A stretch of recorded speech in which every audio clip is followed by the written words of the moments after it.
bisa mengisi ya, karena saya di rumah sakit ya, saya menunggu ibu mertua saya ya, itu habis dioperasi itu Mas Mbak. Terus nah, jadi minggu lalu Anda kan ini ya membahas tentang keuangan negara, gitu ya, kebijakan keuangan negara. Jadi pemerintah, saya sebenarnya, apa ya, sebentar, enak berdiri.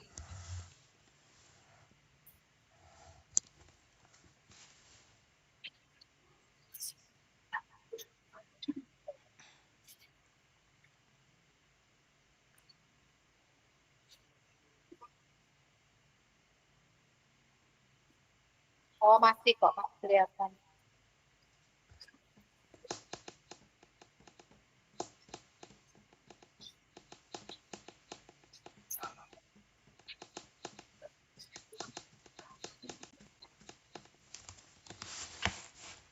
Nah, jadi minggu lalu membahas ini ya, Mas saya. Ini ya, tentang kebijakan keuangan negara. Yang ingin saya tekankan adalah yang ini. Jadi saya tidak ingin Anda itu, ini ya, saya tidak ingin Anda itu ujuk-ujuk tahu pokoknya pemerintah itu, negara itu campur tangan keuangan melalui kebijakan-kebijakannya, gitu ya. Nah, tapi asbabun nuzulnya kenapa negara itu penting untuk campur tangan, ya, itu yang menurut saya penting ya untuk Anda ketahui ya, Mas Mbak. Tolong diperhatikan ya.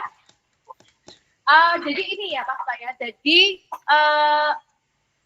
karena ini memang ilmu kita itu kan dari Barat ya, sehingga dari mana Eropa, sehingga memang asal mulanya pun juga cerita ini juga berasal dari Eropa juga. Jadi ini kiblatnya pada abad pertengahan di Eropa itu semua, oh ya Mas tolong minggu depan jangan pakai kaos, ya pakai putih nih, kan nggak ada kerahnya. Ya, itu tetap kategorinya kaos ya, harus yang berkerah gitu. Ya. Ya, apa kok ribet banget ya di sini ya? Karena kita menghormati forum ya. Kita bukan di ITB, yang di ITB itu boleh mahasiswa pakai sandal. Boleh, boleh. Saya lihat sendiri, saya pernah di ITB 3 bulan. Ya, karena ada program dari dari pemerintah 3 bulan di sana, jadi cukup tahulah bagaimana culture di sana. Ya, boleh mahasiswa pakai kaos, oblong, pakai sendal boleh di sana. Dan di sana itu tidak ada papan seperti ini. Ya, adanya papan hitam dan pakai kapur. Beneran? Ya, silakan kalau ke sana, silakan ke sana. Sampai sekarang. Ya, mempertahankan ciri khas ITB-nya. Nah, kenapa Bu ITB kok demikian? Ada kampus-kampus juga demikian? Boleh. Ya, mungkin mereka ya, apa namanya, itu tadi ya. Makanya yang ini saya mau tekankan juga, harapannya kalian kemanapun suatu saat, siapa tahu ya, di antara Anda ini ada yang nanti hijrah ke luar negeri, begitu ya. Itu tidak merubah cara pandang Anda, terutama untuk konsep liberal. Karena ada beberapa konsep liberal itu yang nggak cocok di negara kita. Ya, ada konsep beberapa, terutama di bidang ekonomi. Yaitu tadi termasuk efeknya ketika, kenapa ITB kok boleh ya pakai kayak gitu-gitu ya. Karena konsep liberalnya sudah ini ya, mereka terapkan begitu ya. Salah satunya dalam berpakaian. Yang penting itu otaknya ya. Mau udo, mau pakai you can see, itu no matter. Nah, ya karena kenapa? Karena dosen-dosennya kebanyakan lulusan luar negeri gitu ya. Sehingga konsep berpikir liberalnya itu ya sedikit banyak terpengaruhi. Kalau di sini tidak, saya tidak sepakat seperti itu ya. Karena kita menghormati forum ya. Kita ini orang timur, kita juga bahkan di Jawa Timur, kita di Jawa, ya kita menghormati forum seperti itu. Cuma yang saya nggak habis pikir ya, kenapa ya SD, SMP, SD sama SMP itu pakai celana pendek. Anak sekolah itu loh. Ya kan? Kenapa pakai celana pendek? Yang ngajar aja pakai celana panjang loh. Ya kan? Yang ngajar loh. Ya kan? Yang cowok pakai celana panjang. Nah, kenapa dulu diri kita, pendiri bangsa sekolah itu pakai celana pendek tapi berkerah berdasi, kan lucu, aneh gak sih? Aneh nggak sih? Celana pendek, tapi pakai dasi, pakai topi, ya kan, pakai berkerah. Itu sajanya formal atau informal kan begitu ya? Walaupun sekarang sudah bergeser ya, sekarang sudah mulai pakai celana semua ya. Saya juga, oh, dulu itu gimana ya? Yang cewek aja udah pakai formal kan ya, formal gitu ya. Nah, kenapa cowoknya kok disuruh pakai celana pendek bahkan sampai SMP? Oke, kalau SD masih lucu ya, kalau kelas 1 itu masih lucu. Nah, kalau sudah SMP guys, bocahku, gede-gede, nggak pantas gitu. Lagian ya nggak menghormati forum ya. Katoan loh Mas Mbak. Katoan. Nah, oke, balik lagi ya. Ini jadi di sini Mas Mbak, awal mulanya di Eropa itu apa namanya? Nah, awalnya adalah semua lini kehidupan itu di Eropa, di Amerika itu di apa namanya? Pemerintah negara itu campur tangan. Tapi dalam perkembangannya Mas Akif nanti setelah selesai kuliah ke saya ya. Nah, dalam perkembangannya ada beberapa pihak itu yang tidak yang nggak senang gitu ya, yang nggak senang ya. Kenapa? Karena ya mereka merasa bahwa berlebihan gitu. Negara itu berlebihan, terutama dalam agama, ekonomi, mereka nggak senang. Dan efeknya sampai sekarang di Eropa, di Amerika, konsep ekonominya itu pakai ekonomi liberal, ya. Dan termasuk urusan agama di sana itu adalah menjadi urusan pribadi. KTP nggak akan ada Anda menemukan KTP itu pakai agama, ya. Berbeda dengan di sini seperti itu. Karena agama itu menurut mereka adalah pribadi. Makanya sekolah jangan mengharapkan di sekolah itu diajarkan pendidikan agama. Agama itu diajarkan di rumah masing-masing. Gitu ya. Di Indonesia agama itu urusan sekolah dan urusan rumah, termasuk juga makan, itu urusan negara. Ya. Urusan privat ya aja nih ya makan ya, sampai diurusin negara ya. Saking baiknya ya.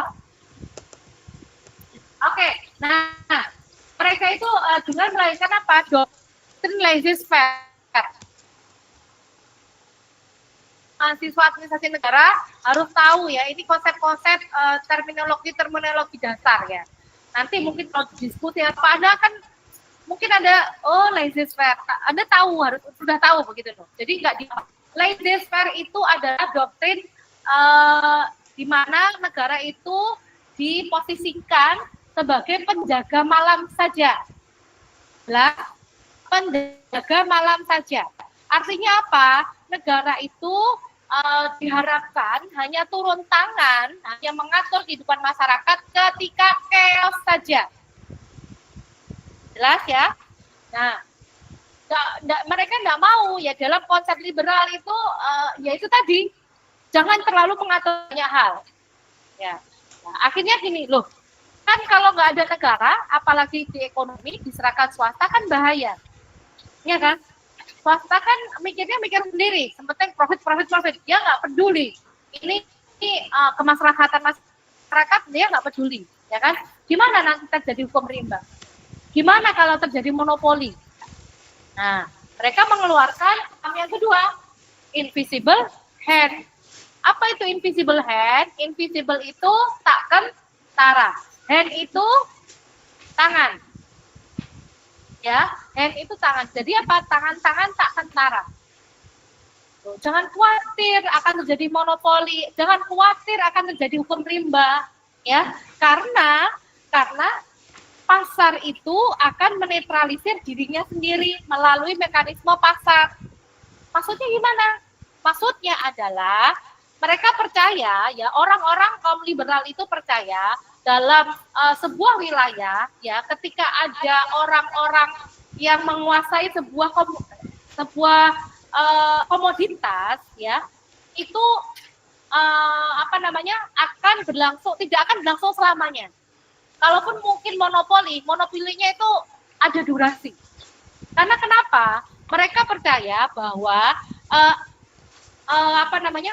akan selalu ada kompetitor. Dia nggak akan menjadi pemain tunggal. Jelas di sini? Dia bisa membayangkan ya. Sebagai contoh, mereka misalnya contoh gini ya. Aqua, ya Mas Mbak, Aqua ya. Dulu Aqua merajai kan? Sampai kita kalau menyebut belikan Aqua, padahal mereknya apa ya terserah ya kan.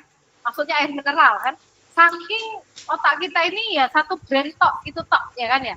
Nah, tapi dalam perkembangannya Aqua ini ada kompetitornya? Ada banyak. Di level nasional ada, di level lokal, kalian ya banyak lagi ya. Nanti Anda kalau ke Surabaya, ke Jawa Timuran ada merek Santri, kalau ke Jawa Barat merek apa lagi, kalau ke Jakarta apa lagi, ya kan? Artinya di pemain lokal, pemain ya interlokal sama pemain lokal sama apa nasional itu ada semua, sehingga Aqua itu bisa main semena-mena melebeli harga nggak?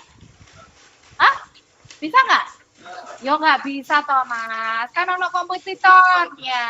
Lah dia kalau mau brandku harganya satu misalnya segini 10.000, ya nggak payu lah. Karena apa? Orang akan beli ke tempat lain karena ada kompetitor itu, paham ya?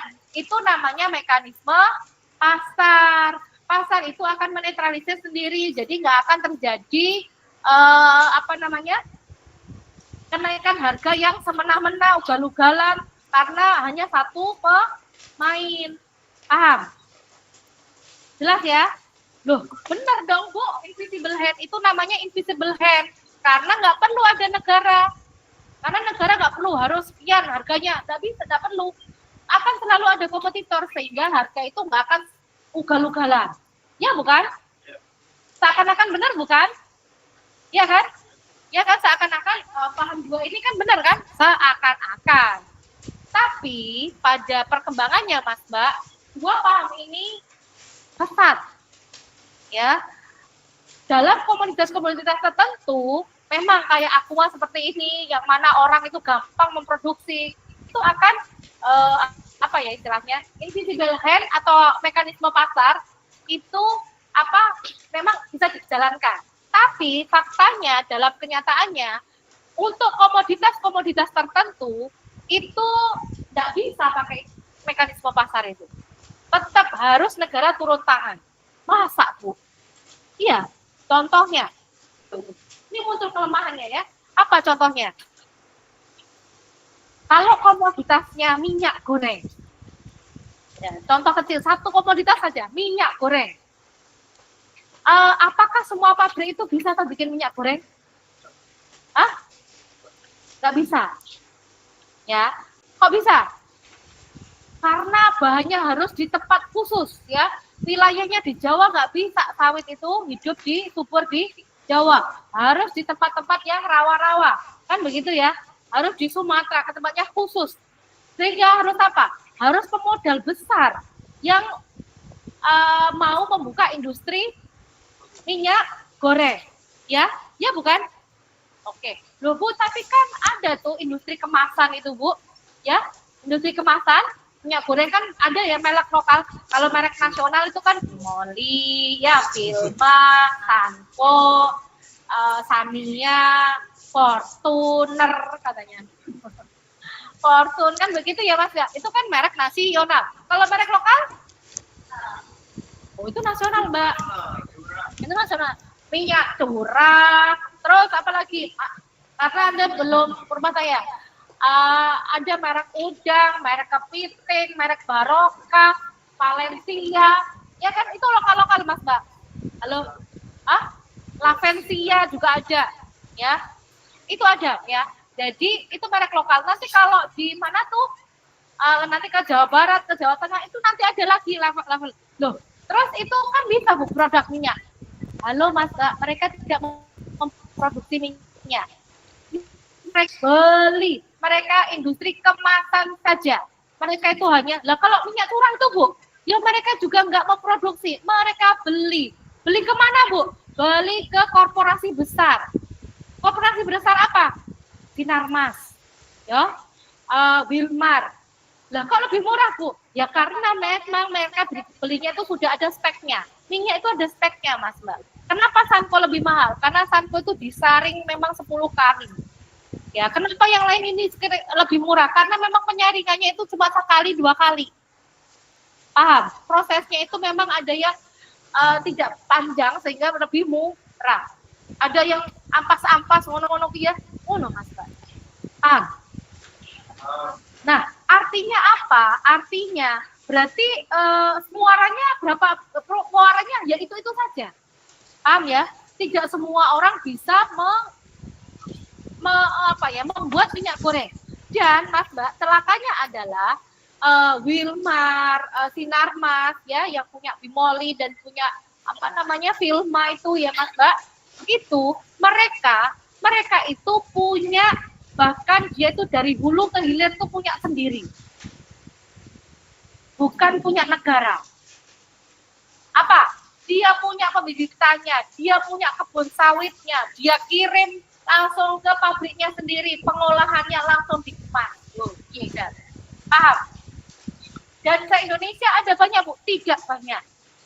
Hanya beberapa pengusaha besar saja.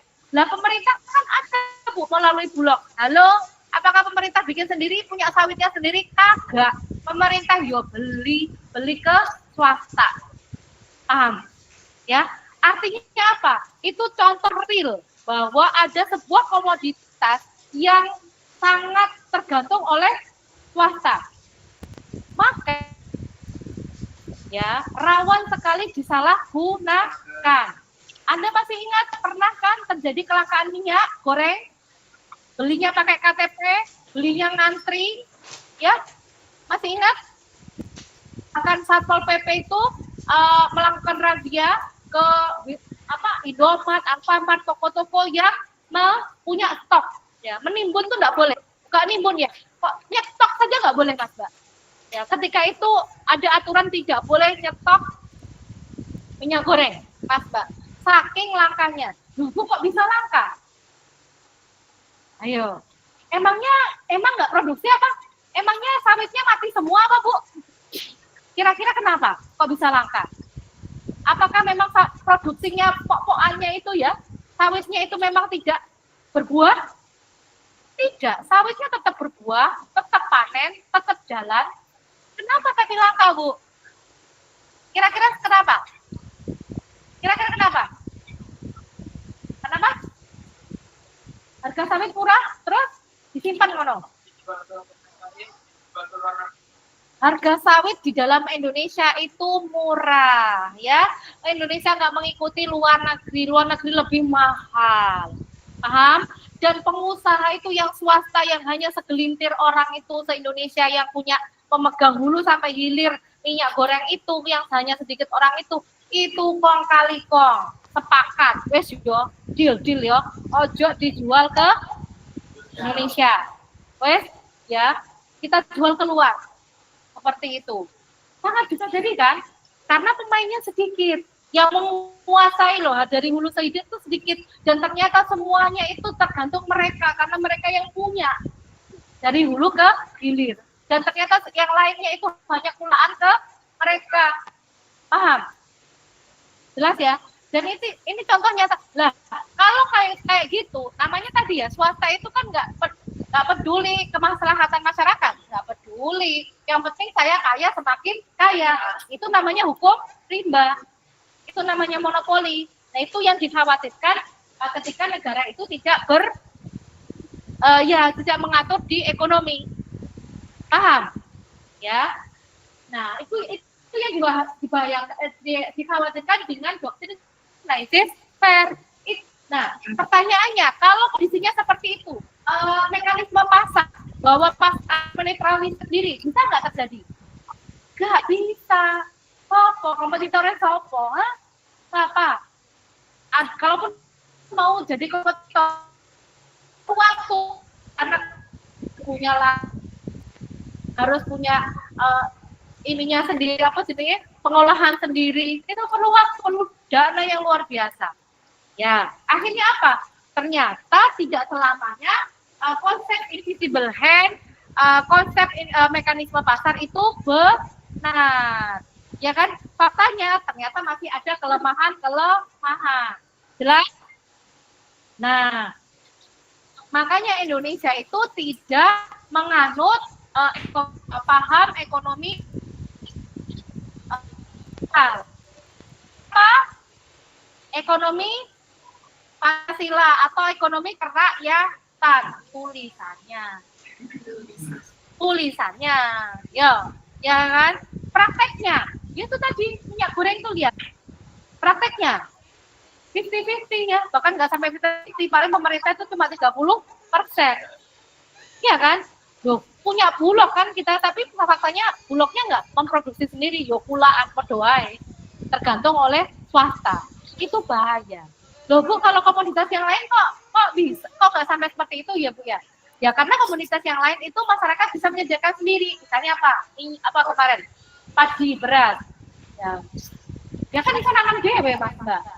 Jadi ya nggak kalaupun naik itu nggak sampai yang apa ya istilahnya sampai langka, nggak ada beras sama sekali, itu kayaknya nggak sampai seperti itu. Nah, kalau komoditasnya ini ya minyak air mineral untuk dibuat kong kali kesusahan mereka. Aqua nih ya mau kerja sama Cleo sama yang besar-besar mineral, ya. Ayo kita hilangkan orang iso Mas Mbak. Karena apa? Terlalu mudah ya untuk orang bisa menghasilkan produk ini. Tapi kalau produk-produk yang sulit untuk diciptakan, diproduksi, itu rawan untuk yaitu tadi untuk disalahgunakan oleh swasta. Rawan untuk ya ini konsep ini licensor ini nggak benar, visible hand itu juga nggak benar. Jelas ya? Sehingga kesimpulannya apa? Perlu peran pemerintah atau negara dalam perekonomian. Sepakat. Yang di di Google jelas suara saya? Dengar Bu. Oke. Jelas ya? Nah.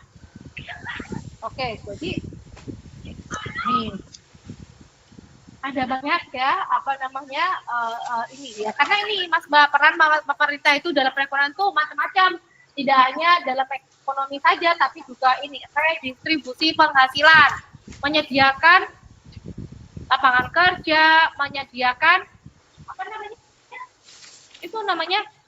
melalui UMR ya, UMK itu kan dalam rangka itu, melalui bantuan BLT itu kan dalam rangka apa? Agar orang itu tidak disparitas ekonominya nggak terlalu jauh gitu loh, yang kaya semakin kaya, yang miskin semakin miskin, nggak begitu.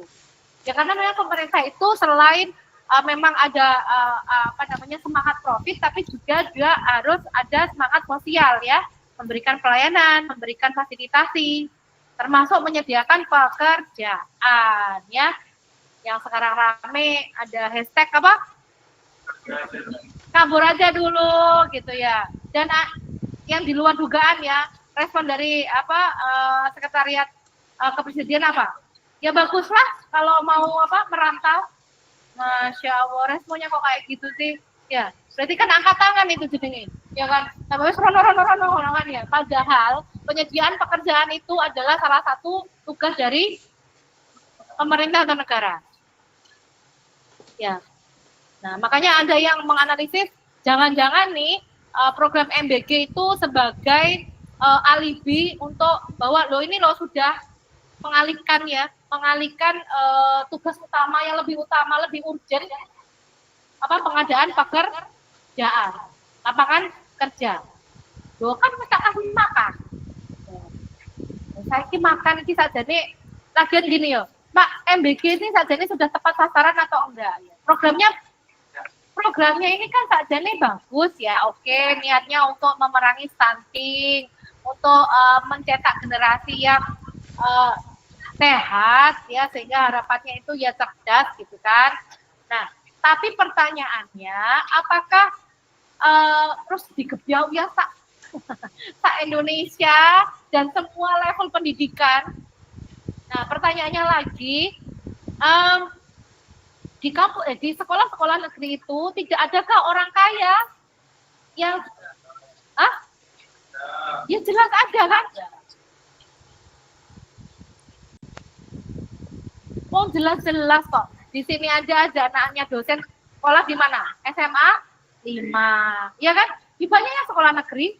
Justru kalau SMA, ya SMA, SMP, orang-orang tua itu kadang kan mungkin ya kalau masih SD itu swasta, ya kalau di kota ya harapannya apa? Agar basic agamanya dapat, agar menghindari pergaulan-pergaulan yang kata-kata anak-anak yang enggak apa yang ini ya, yang losdol itu ya. Tapi kalau sudah SMP, SMA tuh kadang ada yang orang tuanya mikirin ini mau kuliah, ya kan? Jadi basic agamanya udah dapat ya, jadinya sehingga apa? Sekolah negeri. Dan banyak orang kaya, Mas Mbak, ya kan? Anda dulu pas SMA temennya yang kaya ada nggak? SMA Anda negeri nggak? Kebanyakan negeri kan? Sekolah favorit apalagi? Ya, maksudnya negeri yang favorit. Banyak orang kaya nggak? Makanya. Dan itu ternyata dapat makan, ya, iya kan? Artinya Anda sudah bisa menjawab sajane tepat sasaran nggak? Iya kan? Kalau misalnya jadi gitu ya, programnya bagus, tapi harusnya jangan harus by data ya, siapa yang perlu dibantu. Jadi harus punya apa ya, skema lah ya, yang kemudian nggak digebiau ya kuwabeh ngono Mas Mbak. Pun misalnya alasan tapi apakah ada toh anak SMP SMA gitu paling stunting kan yo anak masih TK PAUD SD lah maksimal ya kan Mas Mbak ya. Ini berat sekali loh ya, SD SMP SMA PAUD TK seluruh Indonesia. Aduh, membayangkan saja saya tidak bisa ini ya, gimana ngitungnya begitu ya, uang dari mana juga gitu ya, dari efisiensi itu ya. Maksudnya kalau memang mau menyelamatkan anggaran ya, mau konsisten tepat sasaran, kenapa kalau subsidi LPG ya, terus apa BBM ya ini bagus ya, dibuat barcode untuk yang mobil itu ya, kalau nggak ada barcode-nya, kalau nggak dilapor nggak didaftarkan maka kena pertamax ya, nggak apa-apa sih sebenarnya, memang benar ya, benar, saya setuju aja itu. Tapi kalau yang NDG ya kan nggak konsisten, ini kenceng nih subsidinya tapi kayak yang ini bocor ya kan ya, losdol dibuka kerannya langsung trot ngono kan, kayak full dibuka semuanya kan begitu ya, ancur-ancuran anggarannya akhirnya kan ya, sehingga apa ya, mau nggak mau kadung ngomong kan, terus kadung menjadi prioritas ya, menjadi janji politik begitu ya, yang harus ditepati gitu ya. Tapi saja ini nggak perlu ditepati itu apa ya, terus langsung losdol begitu, tidak perlu begitu. Bisa lah diseleksi begitulah gitu ya Mas Mbak ya. Agar ini loh, agar kewajiban yang ini loh itu juga bisa tertunaikan dengan baik gitu loh. Nah kayak kemarin Mas Mbak baru kemarin ya, ojol itu minta demo kan, minta apa? THR, iya kan? Ada mungkin tuh minta THR ke siapa? Ke partnernya gitu ya. Yang benar aja kan, ini mitra ya, bukan pegawai kan. Loh, tapi dia sebagai anak bangsa berhak loh Mas Mbak mendapatkan kehidupan yang layak. Iya kan? Ya memang kadang ya lucu juga mereka minta THR ke apa pengelola aplikasinya kan ya. Ya nggak benar ya, lucu juga kan gitu. Tapi kan ya itu tadi, kalau kita lihat dia sebagai menuntut sebagai anak bangsa ya wajar menuntut kesejahteraan karena dia nggak tersentuh apa-apa gitu ya wajar Mas ya. Gitu ya.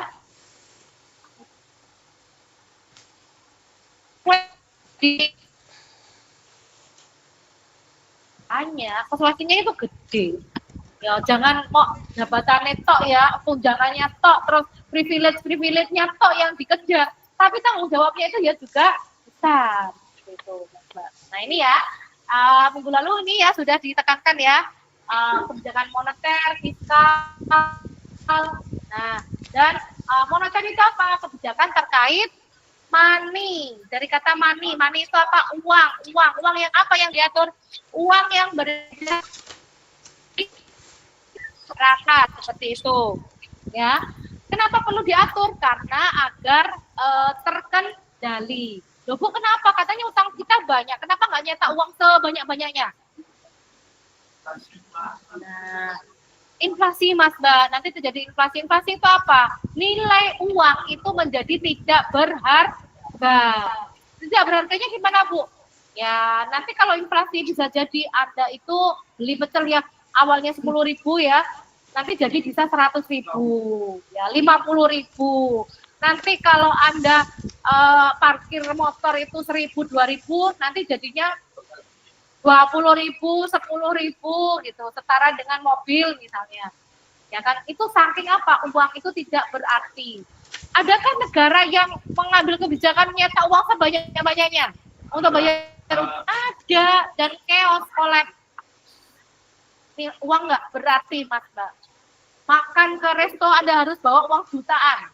Karena kenapa? Nilai uang nggak berarti kan? Ya, 10.000 nggak dapat apa-apa, 100.000 nggak dapat apa-apa. Jelas? Oke. Nah itu moneter. Pemerintah mengendalikan jumlah uang yang beredar di masyarakat. Itu. Nah ini ya tujuannya dan juga ini turunannya. Nah turunannya semuanya ini kebijakannya itu diserahkan ke bank, ke perbankan melalui siapa? Bank Indonesia. Yang membuat aturan Bank Indonesia menerapkan untuk semua bank yang ada di Indonesia. Bank asing juga Bu, ya iya karena lisensinya kan dia dapat izin di sini maka harus mengikuti kebijakan perbankan Indonesia. Paham? Nah, dari 4 ini Mas Mbak, semuanya ini cash ratio, suku bunga kredit, suku bunga kredit itu untuk bank. Kecuali yang ini, open market policy itu bukan untuk bank, itu untuk kita sendiri, untuk negara sendiri ya.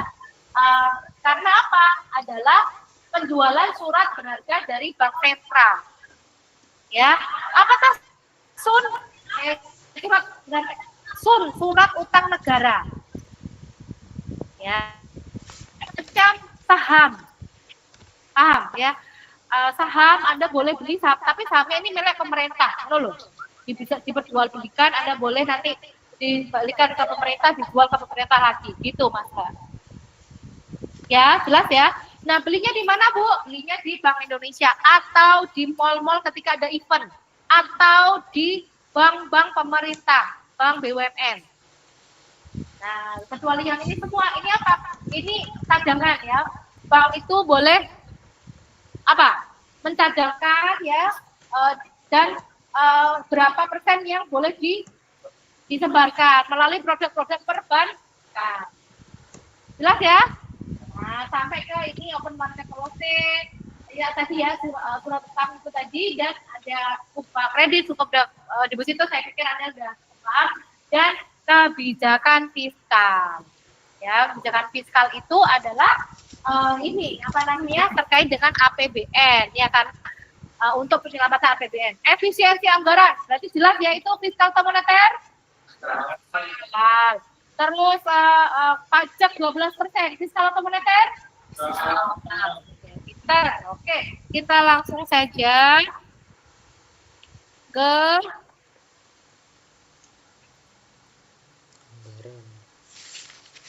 sini.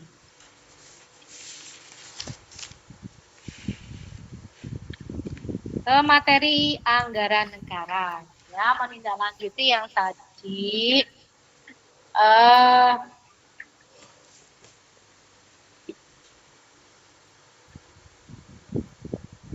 Cukup jelas teman-teman yang online?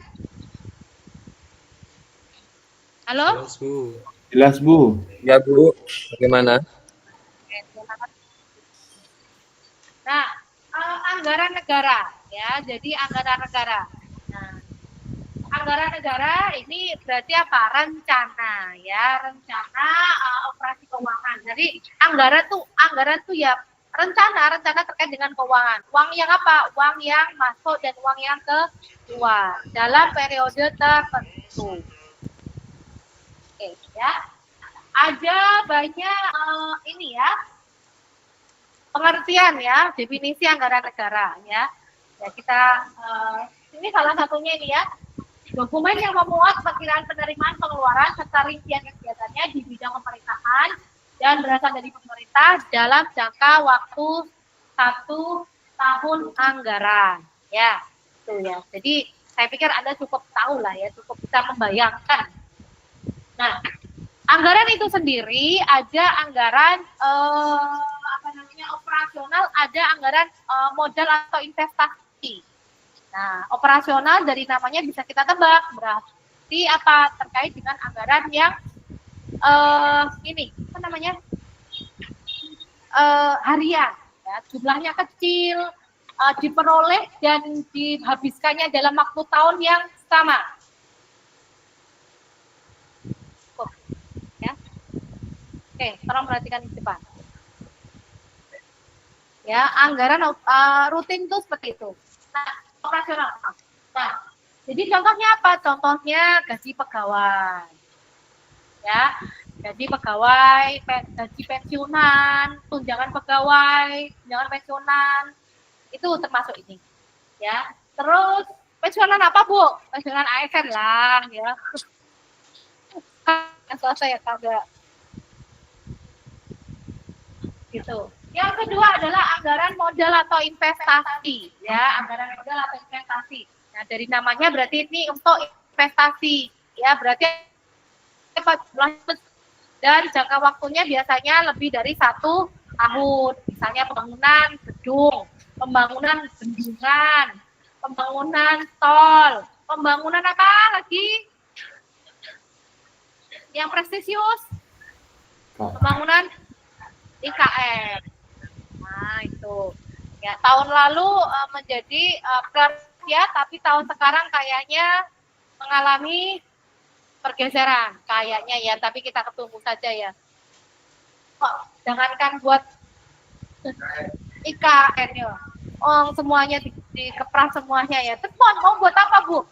Ya kita tunggu aja ya, nggak tahu tuh buat makan siang atau makan apa gitu ya. Oh, makan lagi ya. Karena tampaknya kampus-kampus juga ya kayaknya nanti. Tapi kayaknya kalau kampus itu dari kampus kayak cuma ditekankan. Makanya kan kemarin Anda dapat toh? Loh. Oh 2023 ya kalian online. Yang offline. Tapi ya gitu ya. Kadang saya mikir gini ya, ngapain sih ada program kayak gitu? Ya enggak semua. Iya semua lah. Kan ini tentang makan ya. Mas Mbak, masa iya sih ya dalam satu ruangan, satu inilah ya. Kita ini satu rumah lah katakanlah loh. Satunya makan, satunya enggak. Kan mending enggak toh. Iya kan? Saya tuh nggak sepakat ya. Programnya bagus maksudnya, tapi kalau caranya kayak gitu tuh saya nggak banget lah gitu ya. Masa satu rumah satunya makan satunya kagak kan gitu. Walaupun benar pernah pemerataan dan pemerataan juga jumlahnya nggak anu kok. Misalnya digilir ya, itu pun juga ada kuota kan ya. Mending yang apalah yang semuanya dapat loh ya. Mending yang harga 10.000 tapi semuanya dapat.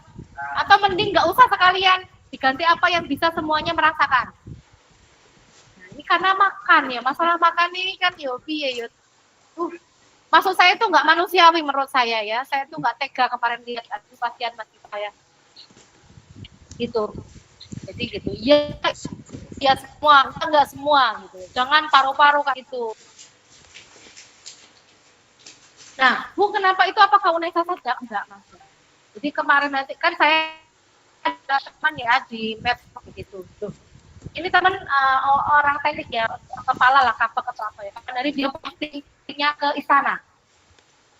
Postingnya itu ke sana.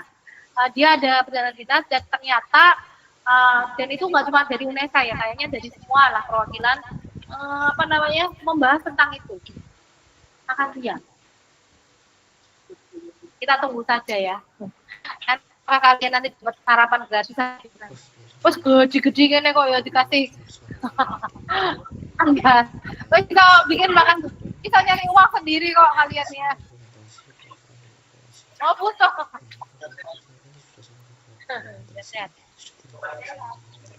Nah ini ya Mas Mbak.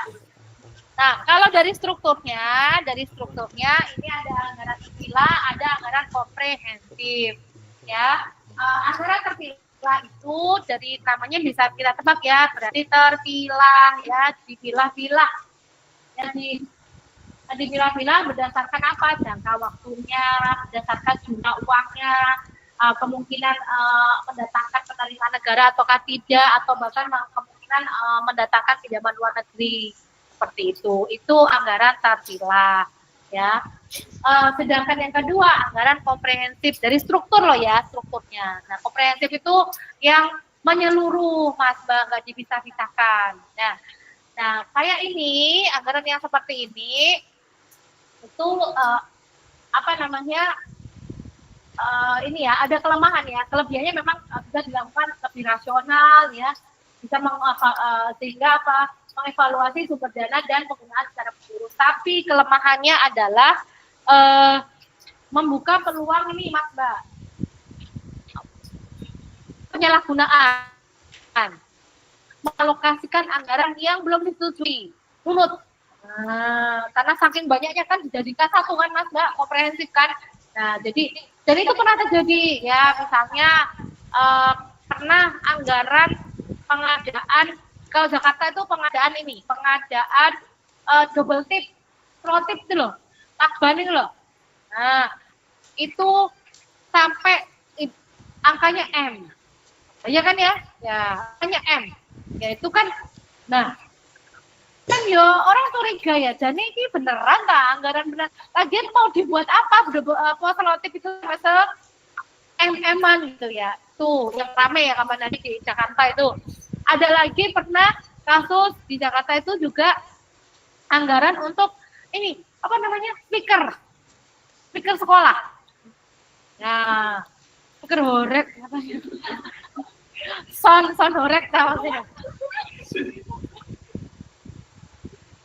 Ya, speaker kalau di sekolah-sekolah negeri itu kan ada toh ya, pengumuman itu kan ada speakernya toh di kelas-kelas kan.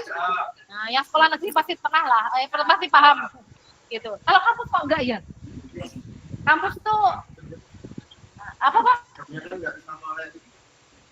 Iya. Oh iya ya, kadang kosong ruangannya ya. Terus yang diumumkan apa kalau kosong kan gitu ya? Oh ya, jamnya pasti jam ini sama ini ya. Oh iya. Nah, kok ini bukaan sih Mbak? Tolong Mbak ditutup Mbak, biar nggak aslinya nggak ngomong Mbak. Jadi itu speaker Mas Mbak, speaker di Jakarta ya, di provinsi Jakarta itu juga gitu, anggarannya sampai M. Masa iya sih anggaran speaker yang kecil-kecil itu sampai segitu banyak? Lagian di Jakarta ini sekolahnya itu emang sebanyak berapa? Kan wilayah Jakarta itu kan segitu aja ya, walaupun itu provinsi kan. Kira-kira lebih luas mana sama Jawa Timur? Ya, Jawa Timur lah, Kalimantan ya, kan punya SD sampai pelosok-pelosok gitu ya. Kalau Jakarta kan paling nggak petanya kelihatan dan Jakarta mau segitu toh. Apa iya itu speakernya sampai miliaran kan begitu ya? Yang paling parah memang selotip itu ya. Oh, selotip digaya apa nyelotip apa gitu kan ya? Ya itu sampai akhirnya kan Mas Mbak menggoyang ini ya posisi pejabatnya. Jadi pejabatnya langsung dicopot diganti. Nah ini Mas Mbak, itu ya, itu yang apa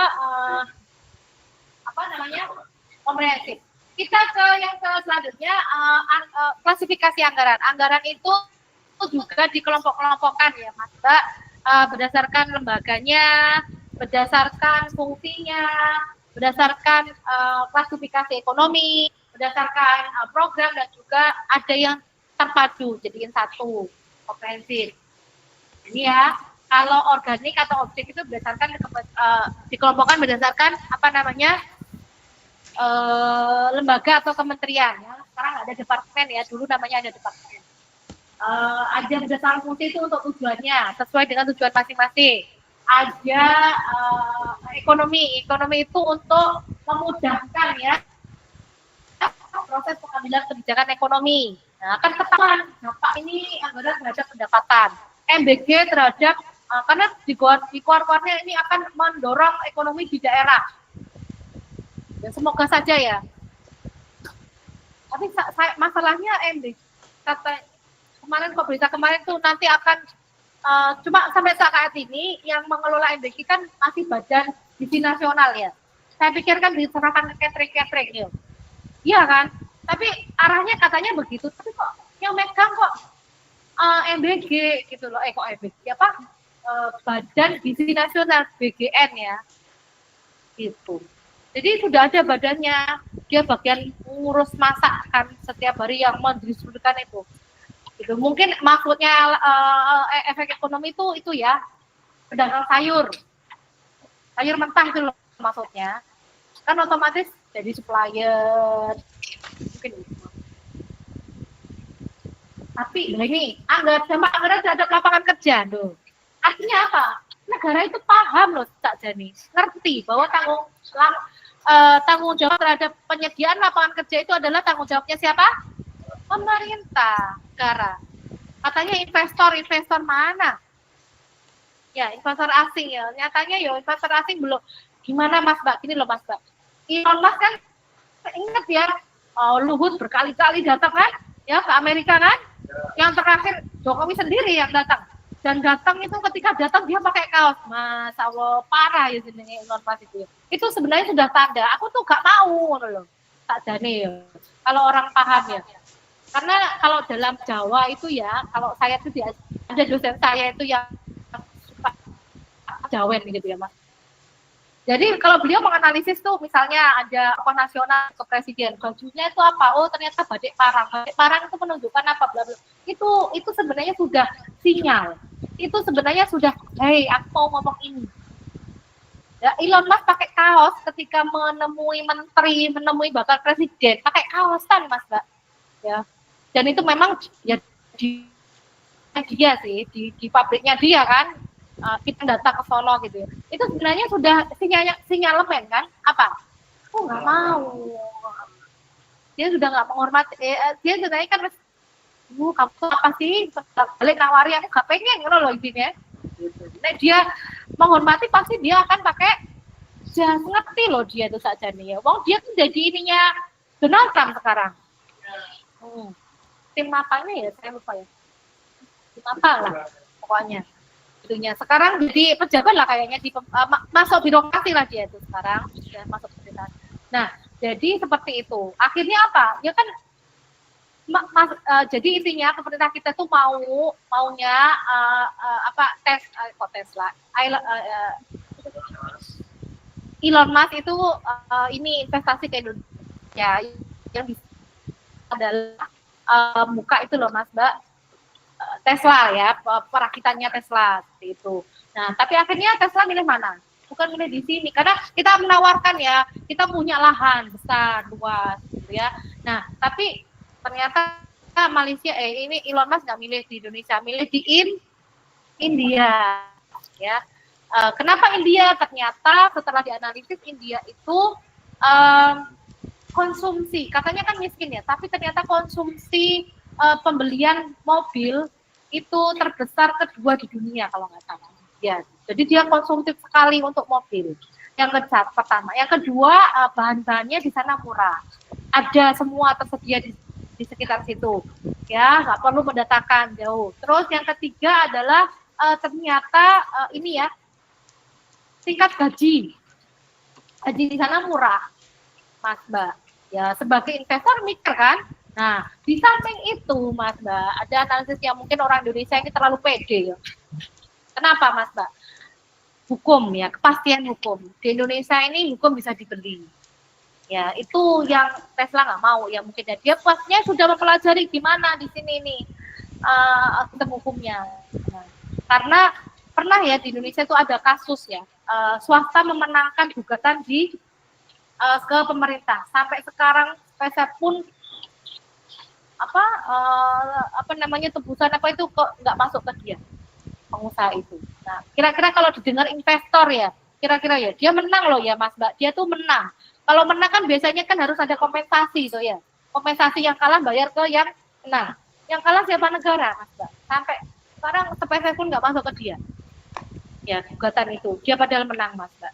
Nah itu kira-kira ya seorang investor besar kayak Elon Musk itu kira-kira punya intel nggak untuk menyelidiki itu, untuk mencari tahu kasus hukum dengan antara pengusaha dengan pemerintah?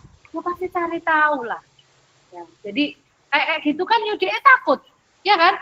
Nah, misalnya gitu kan, ada ya dengan pemerintahan gimana? Oh ya mungkin ya itu salah satu analisis seperti itu ya sehingga ya nggak dipilih di Indonesia.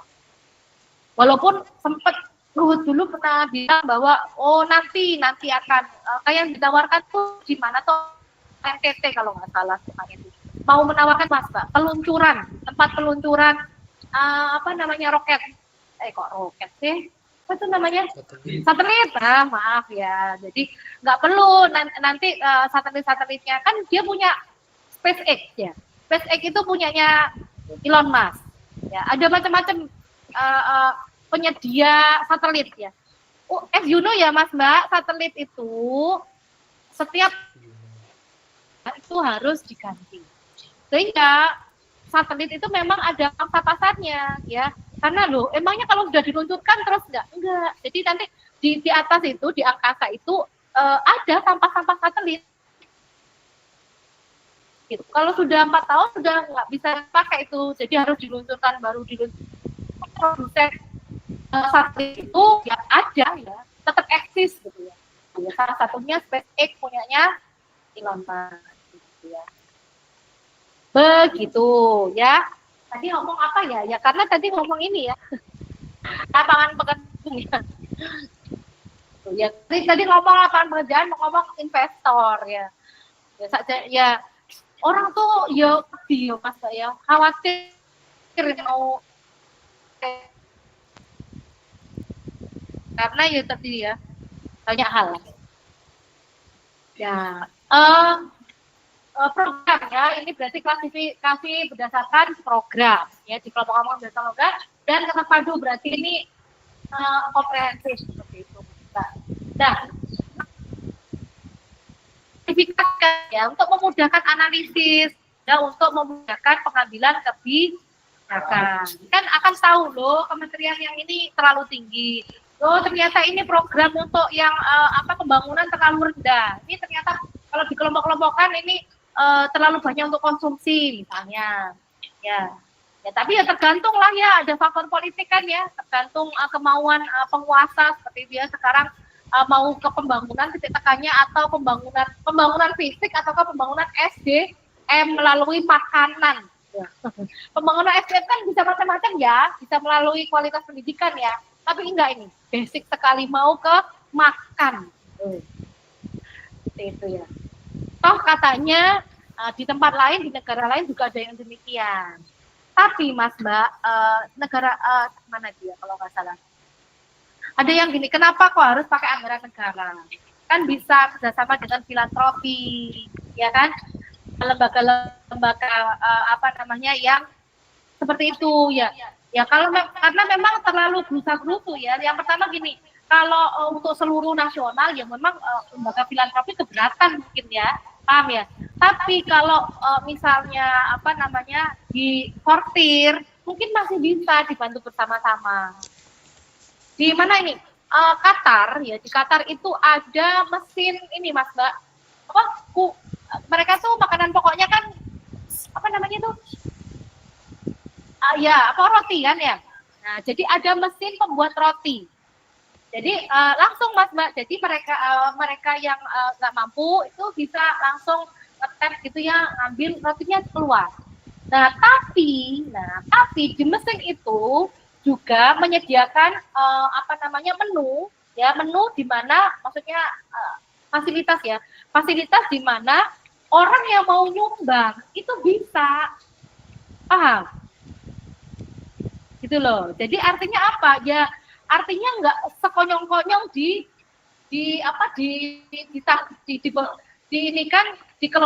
dibebankan kepada pemerintah. Jadi ya siapapun bahkan individu mau korporasi itu bisa. Bahkan mesin loh Mas Mbak. Jadi individu pun bisa. Coba dibikirkan. Kira-kira Indonesia ini nggak? Indonesia kayak gitu kira-kira orang akan semangat nggak? Oh semangat Mas Mbak, orang Indonesia ini kan pernah ya ini orang Korea ini kaget bahwa Indonesia ini bukan ekonominya itu bukan menengah ke atas ya dengan tingkat pendapatan per tahunnya itu hanya sekian, tapi ternyata secara rate filantropinya ya sedekahnya itu ternyata tertinggi. Kalau tinggi kedua atau berapa, pokoknya masuk rate tertinggi di dunia. Mereka heran, bagaimana bisa pendapatan yang setahun hanya sekian, itu ternyata kalau diakumulasikan filantropi itu tinggi. Dan ini kan misalnya ya pemerintah mau seperti itu ya bersama-sama, mungkin ya banyak yang bantu, ya kan? Di Surabaya itu kan ada ya masjid yang 24 jam dibuka dan ada menyediakan makanan gratis ya. Ya yang pagi viral itu ya. Coba donatur yang datang Mas Mbak. Ya datang banyak yang datang ngasih mau ngasih bantuan gitu. Jangan dipikul pemerintah dewe ya, tapi pemerintah masalahnya mintanya semuanya. Semua. Kalau ini negeri, uang mikir-mikir lah lagi, uang mikir mau bantu negeri yang mana dulu ya kan, negeri pun juga banyak yang kaya ya kan ya, orang mau bantu mending bantu tetangga saya yang jelas-jelas kelihatan yang miskin kan gitu ya, miskin enggaknya kan kelihatan, daripada bantu ini sekolah ini kayak branded anaknya bawa motor semua gitu kan, orang kaya dong. Mas bantu ya. Nah, kita sampai ke sini. Bagaimana proses pengajuan anggarannya? Ini. Yang pertama tahap persiapan. Ya, persiapan itu adalah yaitu pemerintah melalui Kemenkeu itu mengumpulkan data. Ya, mengumpulkan data apa? Data potensi pajak. Pendapatan dari pajak. Kenapa pajak? Karena pajak itu yang paling gede menyumbang. Sehingga yang lain-lain tidak terlalu dipertimbangkan, paham? Ya, nah itu yang diperjuangkan memang pajak. Nah caranya gimana Bu? Kayak gini ya, Februari kan nih awal tahun. Awal tahun ini semua orang yang punya NPWP, baik itu NPWP badan maupun NPWP pribadi, itu sudah melaporkan pajaknya. Pajak tahun berapa? 2024. Ya, dilaporkan di awal 2025. Oke. Nah, pajak badan itu misalnya apa? Yo, termasuk misalnya PT Wilmar, PT Indofood, apalagi itu semua ada semuanya. Jadi di sini maksudnya apa? Pajak termasuk PPN ya. PPN itu jadi gini Mas Mbak, kayak ketika COVID tidak ada ekonomi tidak jalan, itu pemerintah juga tidak senang, rugi. Kenapa? Karena penerimaan pajaknya otomatis akan turun. Kenapa? Ini tidak ada transaksi. Kalau tidak ada transaksi, PPN jalan nggak? Nggak jalan. Paham ya Mas Mbak? Loh, PPN yang bayar siapa? Yaitu pajak badan itu. Misalnya Indofood, ada beli mie kan? Mie banyak. Makanya kalau Anda makan banyak mie, nggak apa-apa itu ya. Anda terlalu ikut menyumbang pembangunan ya dari pajak PPN-nya mie. Oh no Mas Mbak. Anda sering belanja, sama itu pemerintah senang Anda sudah menyukseskan pembangunan. Karena apa? PPN-nya itu jalan. Kan saya nggak bayar pajak. Ya iya, tokonya juga nggak bayar pajak. Memang enggak.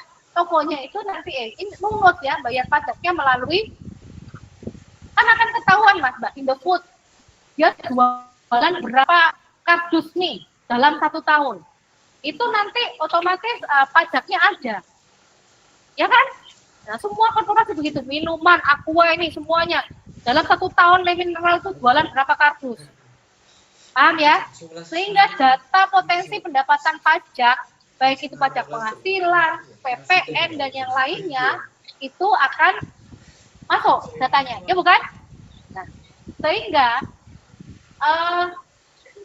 kalau 2024 ketahuan datanya, berarti kan itu data real ya, karena kan sudah disetor ya, karena kan sudah terjadi. Saya biasanya kan memang akhir tahun ya, kan kapan akhir tahun. Berarti tahun 2025 bisa diprediksi nggak jumlah atau penerimaan pajaknya? Bisa. Tahun 2026 bisa diprediksi nggak? Sangat bisa. Sehingga pemerintah di tahap awal begini, dia Kemenkeu sudah tahu untuk tahun 2026. Kan 2025 ini kan sudah jalan. Yang mau harus dipersiapkan berarti tahun 2026. Dia sudah bisa memproyeksikan berapa potensi pendapatan pajak. Ya bukan? Nah, itu pertama. Lalu yang kedua, pengeluarannya gimana, Bu? Untuk tahu. Nah, kalau pengeluaran itu memang harus dari bawah. Jadi pemerintah melalui kementerian masing-masing meminta semua kementerian, lembaga, badan plat merah menyetor semua rencana kegiatan tahun 2026.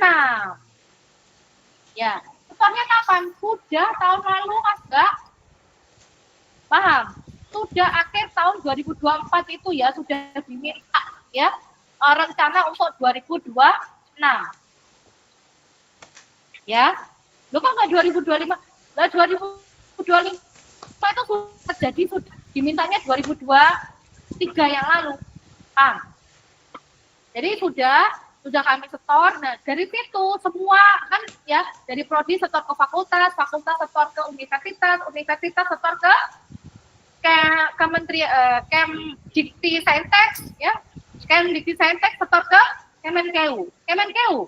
Kumpulkan semua dari kementerian ya kan. Nah, dari situ dia duduk bersama dengan siapa? Bappenas. Kenapa Bappenas? Badan Perencanaan Pembangunan Nasional. Karena dia yang punya perencanaan, dia yang punya blueprint pembangunan Indonesia, jangka pendek, jangka menengah, jangka panjang. Jelas? Sehingga diprotekkan tahun depan, Bappenas itu apa ini programnya. Nah, dicek lagi. Nah, kementerian, lembaga itu mengusulkan apa? Kegiatannya relate nggak dengan programnya Bappenas? Oh, no, Mas. Sehingga setelah itu juga ditimbang pajaknya cukup nggak penerimaan pajaknya? Jelas? Nah, kalau sudah, maka sudah loh, cukup, udah dibuat laporan bahwa tahun 2026 nanti pemerintah akan penerimaan proyeksi penerimaannya sekian, proyeksi pengeluarannya sekian, sehingga akan terjadi, ya nggak mungkin kan defisit begitu kan, laporannya pasti akan, proyeksinya akan surplus, paham? Utang juga dihitung di situ, Mas Mbak. Nah, masuklah tahap kedua, tahap ratifikasi. Ratifikasi itu apa? Halo Mas Mbak. Mas, tolong HP-nya taruh ke tas. Ya, tolong jangan main HP ya. Kalau HP-nya untuk foto nggak apa-apa. Bukan foto selfie ya, foto KBT nggak apa. Ratifikasi adalah tahap pengesahan. Ya. Pengesahan itu disahkan ke siapa? Ya, tadi laporan itu diserahkan oleh kepada presiden. Presiden mengajukan pengesahan kepada rakyat. Ya. Yang diwakili oleh DPR. Dilaporkannya kapan? Setiap tanggal 16 Agustus. Ya. Makanya ada namanya sidang paripurna antara eksekutif dan legislatif yang bagian mengesahkan. Paham? Nah, di situ makanya ada namanya pidato kenegaraan presiden. Dalam pidato itu adalah apa? Forum di mana presiden itu melaporkan semua progres di tahun sebelumnya dan menyampaikan rencana di tahun yang akan datang. Berarti nanti 16 Agustus 2025 Prabowo akan melaporkan progresnya Jokowi tahun 2024 dan mengajukan APBN untuk tahun 2002. Jelas ya. Jadi ngawang-ngawang ya, nggak usah dihafalkan, tapi dipahami. Paham ya? Baru kemudian tahap yang ketiga implementasi. Implementasinya selalu di awal tahun. Ya, kayak ini masih awal tahun kan? Nah, ini berarti apa? Hasil dari pidato kenegaraannya Jokowi tahun lalu, 16 Agustus 2024. Jelas ya? Diimplementasikan sekarang. Lah, Bu, tapi kan Jokowi lalu kemarin itu kan mengajukan IKN, Bu. Dananya banyak untuk IKN. Tapi sekarang untuk MBG gitu gimana? Berarti ada perubahan, Bu. Boleh? Boleh. Revisi anggaran itu boleh. Refokusi anggaran itu boleh. Ya, dalam tahun berjalan. Karena dulu juga pernah ya kita COVID. Ya, di awal tahun kan COVID. saya masih ingat betul itu Februari, Maret lah ya ada COVID di Indonesia ya yang pertama kan gitu. Nah itu awal tahun ya, sehingga apa? Ya anggarannya APBN direfokusi luar biasa Mas Mbak. Ya jadi kita tuh sampai yang misal kepotong 70%. Anggarannya yang biasanya katakanlah 100 juta gitu ya, tinggal 30 juta. Jadi nggak ngapa-ngapain. Nggak ada kegiatan apa-apa gitu ya, karena memang semua anggaran itu dipotong sampai disetor jadi satu untuk COVID, penanggulangan COVID. Anda dapat pulsa ya, itu dari refocusing anggaran. Nah, orang nggak masalah ya kalau untuk COVID ya untuk apa lagi juga untuk jenazah, untuk macam-macam ya. Tapi kalau untuk refocusing untuk makan siang yang nggak jelas ini siapa kan ya itu suruh orang rada kurang ikhlas. Nah, yang terakhir ini evaluasi dan laporan ya.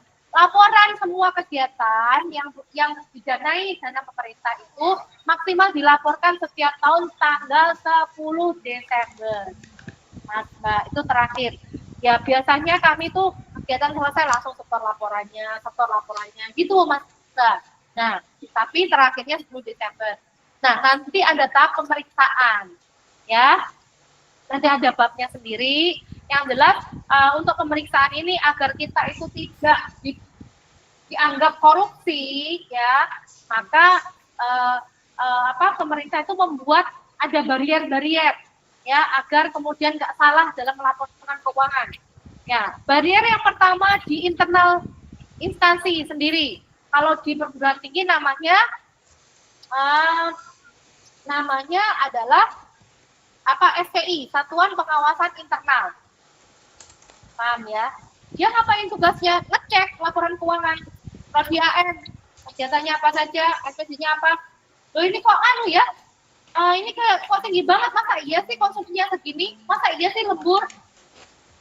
Itu. Ya, gitu ya Mas Mbak. Jadi, oke. Dan misalnya kalau ada temuan gimana? Ya direvisi. Revisi. Oke, itu ya. Nah, barier yang kedua di kementerian. Kementerian itu ada namanya Inspektorat Jenderal. Inspektorat itu tugasnya ngapain? Mengawasi pengelolaan uang dana dari kementerian di lingkupnya. Jadi kalau kita berarti di bawah Inspektorat Irjen ya, di bawah Irjen Kemdikti Saintek. Paham ya? Mereka akan turun ke lembaga-lembaganya. Kalau Pemda gimana Bu? Sama di daerah itu, kalau daerah ada Bawasda, Badan Pengawasan Daerah. Itu sama ya. Jadi agar apa toh Mas Mbak? Agar jangan sampai jadi temuannya BPK, karena itu eksternal, barier. Yang ketiga ini eksternal, pemeriksaan eksternal itu dari luar. Nah, pemeriksaan luar itu nanti kesimpulannya bisa mendatangkan bahaya ya, karena bisa mendatangkan punishment. Kalau dianggap ini korupsi ya kayaknya ini abal-abal deh laporannya, kayak ini mengada-ngada deh, pengerjaannya kayaknya nggak dimarah deh kayaknya. Nah itu siapa yang menyimpulkan? Kewenangannya BPK. BPK tidak memberikan vonis Mas Mbak, sama sekali tidak. BPK hanya memberikan laporan keuangannya. Ini ada 4 ya laporannya: wajar dengan pengecualian, wajar tanpa pengecualian, tidak wajar. Yang aman wajar, yang tidak aman 3 ini. 3 ini Kak, nanti otomatis akan tembus ke KPK, tembus ke kejaksaan. Ya, paham ya? Nah, itulah yang kemudian ada penggeledahan, ada pencopotan. Efeknya apa? Pencopotan jabatan, pemecatan bahkan, dan sampai ke penjara. Jelas? Nah, ada pertanyaan sampai sejauh ini?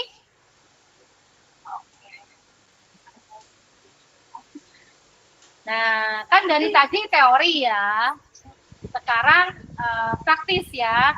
Nah, ini yang dari tadi kita bahas ya. APBN itu apa? Nah, ini lihat ya di sini. Nah, ini Oke, nah ini kan anggaran rencana ya Mas Mbak. Ini Ini realisasi dan ini prosentasenya serapannya. Nah kita bahas yang biru aja ini ya Mas Mbak. Nah kita lihat nih strukturnya nih. Nah, pendapat. Jadi ini kan memang komprehensif. Jadi satu ya Mas Mbak ya. Nah makanya itu tadi kasus Jakarta itu terjadi karena nggak rekening enggak, tapi kan sudah dikumpul lagi masuk mana gitu. Dan jadi satu, iso nunut loh Mbak.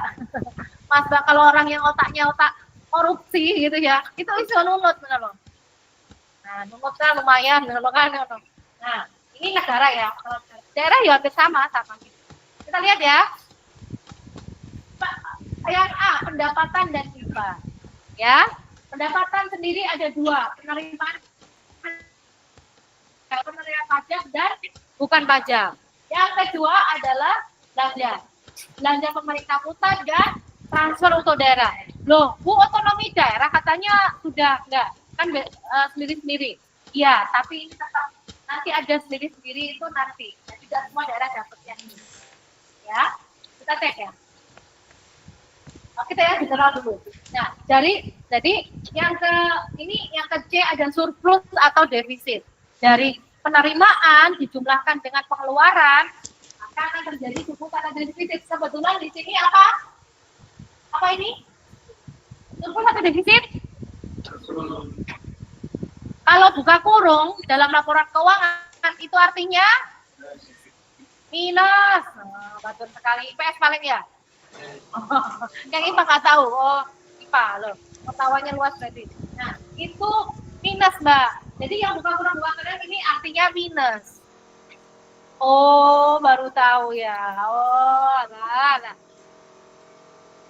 Kalau yang nggak ada apa-apa ini plus artinya, paham ya? Berarti ini apa? Defisit. Oke. Nah, terus, apakah kemudian kiamat bagi negara? Tidak. Masih ada harapan defisit anggaran itu ditutup dengan hasil dari pembiayaan negara. Karena barangkali ada masih sisa uang. Nah, kita cek pembiayaan itu ada dalam negeri dan luar negeri.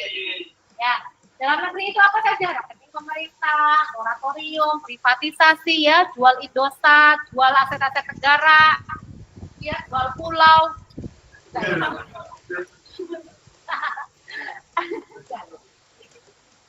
Atau ini surat utang negara. Nah, kemarin ya yang ada tadi ya. Sun.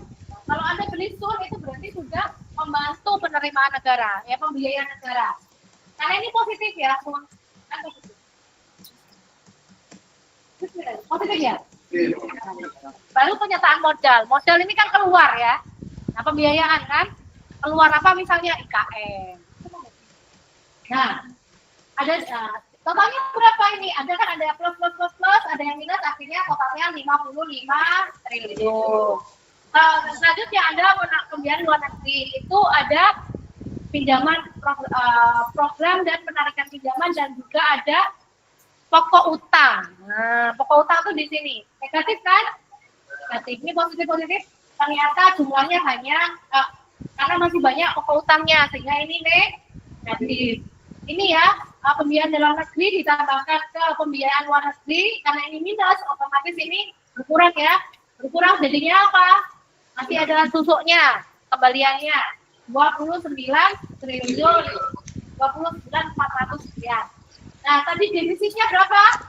29.100. Berarti masih ada kembaliannya berapa? Berarti bisa apa? Sisa lebih atau silpa, bukan sikpa. Kalau kurang, ini misalnya ini minus, bukan kurang, tutup. Ini sikpa. Jelas? Nah, kita balik lagi. Mau tahu sih iya apa enggak sih kok pajak gitu ya? Kita cek ya. Penerimaan negara pertama yang ditaruh pajak. Dan cek sendiri, paling besar nggak dari pemerintah? Paling besar. Ya dibandingkan yang lain. Ini tahun 2026 ya. 2006. Kalau sekarang ya sama, ya kurang lebih kayak gini strukturnya, ya. Terus Anda cek nih pajak dalam negeri. Dari mana? Ya tadi kita bahas PPN, pajak penghasilan, pajak yang 12%, pajak barang mewah, semua pajak. Cukai rokok. Terus yang kedua, perdagangan internasional. Nah, kalau Anda sering justip luar negeri, beli barang Bangkok, ya baju-baju Bangkok ya, terus Anda sering makan buah impor, Anda makan ikan impor, Anda makan wagyu impor, ya, Anda makan mie impor, nah, kan suka kan Anda? Nah, itu apa? Anda sudah menyukseskan pembangunan karena Anda berkontribusi pada pajak perdagangan. Nanti bocah kok blonjo ya, bocah bangkok lagi kalau misalnya diprotes ibunya ya, loh ini membantu menyumbang pembangunan ya, paham ya? Loh emang benar. Artinya Mas Mbak, salam sejahtera. Ketika ada COVID, tidak ada transaksi, ini kira-kira turun atau naik? Mas Mbak ini ya, dia melakukan proyeksi anggaran. Ini ya tadi ya, berarti apa? Di tahap pertama, dia sudah punya rigid begini, karena sudah memperkirakan dengan data loh ya. Ya, baru ada realisasi yang benar-benar dapat ya, yang benar-benar berjalan. Nah, oke. Nah ini, penerimaan bukan pajak. Kita ke kedua. Ada sumber daya alam apa? Freeport, tambang batu bara, nikel, timah. Oh, timah yang adventis ya. Tanda Dewi. Ya itu memang iya. Terus lithium. Itu ini. Nah, laba BUMN. Nah, itu juga ini. Ya, kalau Anda sering traveling naik Garuda, kalau naik ya lain enggak, ya kontribusinya PPN-nya ya. Tapi kalau naik Garuda, Anda ya PPN-nya, ya labanya itu Anda nyumbang. Kalau Anda sering traveling naik KAI, itu nyumbang. Kalau Anda sering traveling pakai BBM, Anda nyumbang. Ada boros listrik, itu nyumbang. Paham ya? Oh kamu kok boros itu kan? Karena memang niatnya mau membantu pembangunan. Oh no ya. Iya kan? Gitu. Kan memang tergantung niatnya. Ya kan gitu. Katanya gitu. Katanya kita kok sering belanja. Kalau ada orang boros itu setan gitu kan ya. Loh, niatnya borosnya ini mau untuk membantu orang, membantu pemerintah kan ya. Gitu. Nah, ada juga penerimaan negara bukan pajak lainnya. Ini siapa? Ini apa, Bu? Kalau di daerah, di APBD, PNBP ini sumbangannya dari pajak kendaraan. Halo, tolong data. Mobil itu kan rata-rata 2 juta pajaknya per tahun, ya. Semakin mobilnya baru, semakin mewah, semakin mahal yang pajak itu mungkin 12 juta setahun. Kali berapa mobil dalam satu wilayah provinsi. Maka sehingga PNBP-nya jadi semakin kota besar semakin tinggi.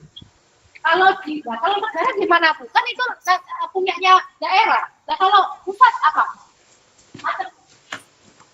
Termasuk UKT. UKT itu PNBP, penerimaan negara bukan pajak. Kan penerimaan. Ya. Nah, UKT Anda itu, Mas Mbak, itu tapi ketika UNESA masih statusnya Satker dan BLQ. Ketika sudah PTNBH, UKT Anda nggak masuk APBN, masuk ke rekening UNESA sendiri. Paham? Nah, Bu, kok pemerintah berkurang Bu penerimaannya? Ya nggak apa-apa, mereka kan juga sudah berhitung. Karena apa? Kewajibannya untuk yang dikeluarkan ke UNESA juga akan berkurang. Nggak mungkin lah pemerintah itu mau rugi. Kan begitu, dia sudah berhitung benar. Ya, paham ya? PNBP itu Mas, salah satunya. Dan hibah ini nggak terlalu banyak ya karena ini bantuan. Nah, dari luar negeri. Nah ini pusat, belanja pusat. Ini ada belanja pegawai. Nah, ada pembayaran bunga utang. Tuh, bunga utangnya sendiri. Jadi kalau utang sih ya ada bunga, ada pokok. Kalau bunganya itu di belanja, kalau pokoknya di pembiayaan. Jelas ya? Nah ini ya termasuk apa ini? Gaji saya, gaji anggota dewan yang hanya 5 tahun, gajinya dan juga pensiunannya anggota dewan yang kerjanya hanya 5 tahun, pensiunannya seumur hidup. Kalau satu periode dan periodenya untuk mendaftar jadi caleg itu tidak terbatas. Anda lulus SMA, nyalek, sampai kok jadi terus, sampai Anda meninggal. Wes, rezekinya Anda. Di mana-mana namanya menjabat itu ya Mas Mbak ya, harusnya ada batasan periode kan? Rektor ada batasannya, berapa kali maksimal, presiden ada, menteri ada. Menteri enggak ya? Menteri enggak.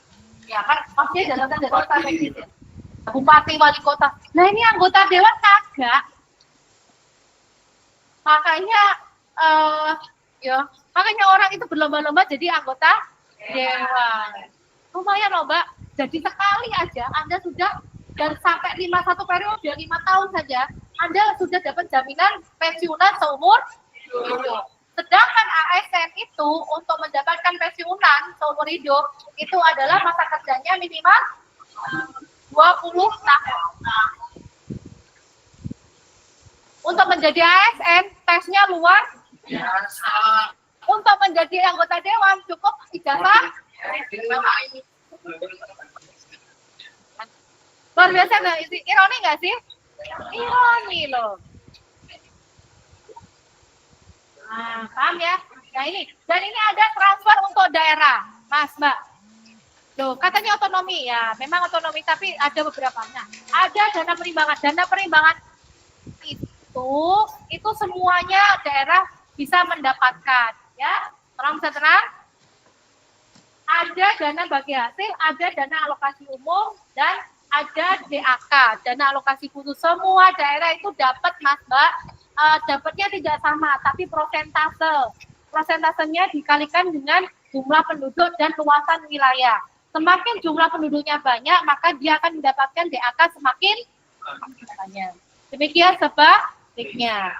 Dan yang terakhir ini, otonomi khusus. Dana otonomi khusus tidak semua daerah dapat. Ini hanya untuk daerah-daerah yang punya otonomi khusus. Mana saja? Jogja, Aceh, Papua, Jakarta, DKI. Kenapa Bu? Ya karena memang ada sejarahnya yang sudah disepakati oleh eksekutif ketika itu. Dengan ya pada kondisi itu ketika itu. Jelas. Ini semua daerah dapat. Yang dapat semua daerah yang tadi ya, dana perimbangan. Dana otonomi khusus juga. Cukup jelas ya? Ada pertanyaan sejauh ini?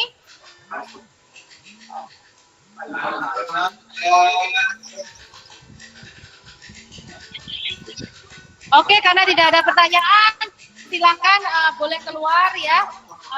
Kita ketemu lagi insya Allah di depan.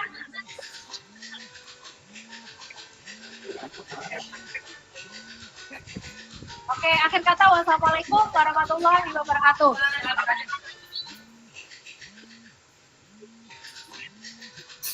Silakan boleh keluar. Oke, yang ada di Zoom, di Google Meet, boleh silakan.